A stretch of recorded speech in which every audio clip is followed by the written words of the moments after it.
My research is about trans people's experiences of the healthcare system. So every day we all make choices about what healthcare to access and who from and why.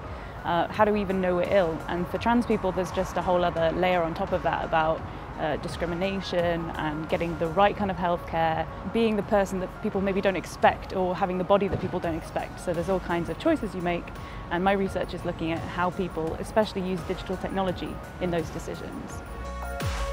I feel first of all a commitment to helping the trans population through my research. I think generally as a social scientist I think research has a really important role to play in improving people's situations and people's lives. I don't think it should just be something that is stuck in a library and never seen. I think it should have real life application.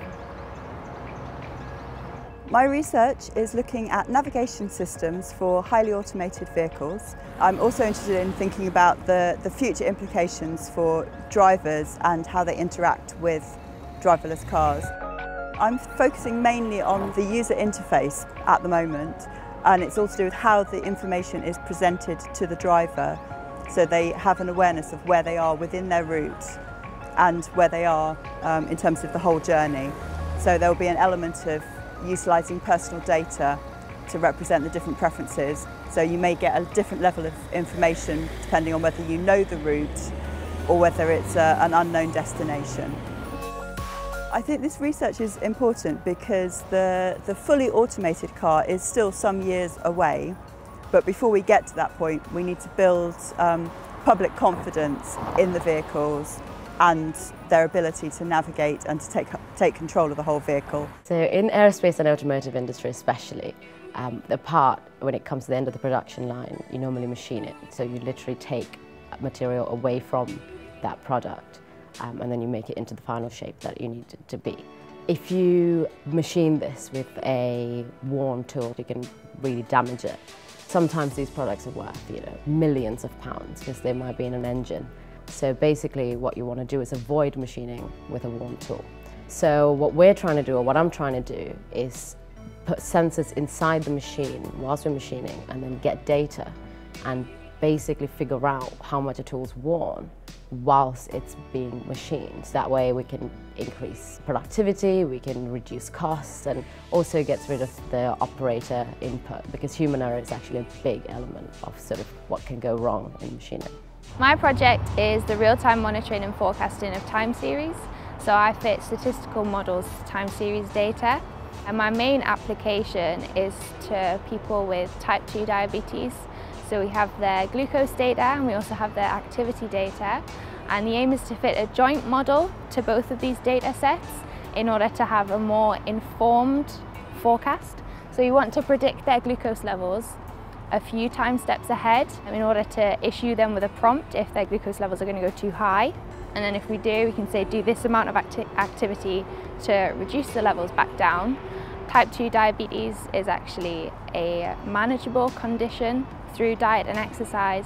It's also a very prevalent condition in today's society, so helping people manage it or reduce it is really important. My project is on fluidic nozzles for car windscreen wiper systems. The cars that we're developing these nozzles for are Ford, Toyota and Nissan cars. We're also developing a camera cleaning nozzle for a self-drive car system. This analysis is completed through a computational and experimental process with a comparison between the two to ensure that the data is all correct and lines up correctly. So hopefully the impact of this project is that the manufacture for nozzles for any type of vehicle, including the ones that we've had developed so far, will be a lot cheaper and a lot faster to develop with the enhanced design processing. What inspires me is the desire of learning new things, understanding how they work, understanding how things break, how to fix them. And my research revolves around pressure sensors. Those are for aerospace applications or motorsport applications. My PhD is about packaging those pressure sensors in a way that will not negatively impact the performance of those sensors. So the package is a concept, and that's anything that will protect the sensitive sensing equipment from its harsh operating environment. The operating environment can be a temperature environment, it can be a chemical environment, it can be a mechanical environment. Some pressure sensors that we use go in aeroplanes. Those sensors measure the altitude and the speed of the plane, so those pressure sensors are really important. Over the last 40 years, researchers have focused on creating the perfect sensor.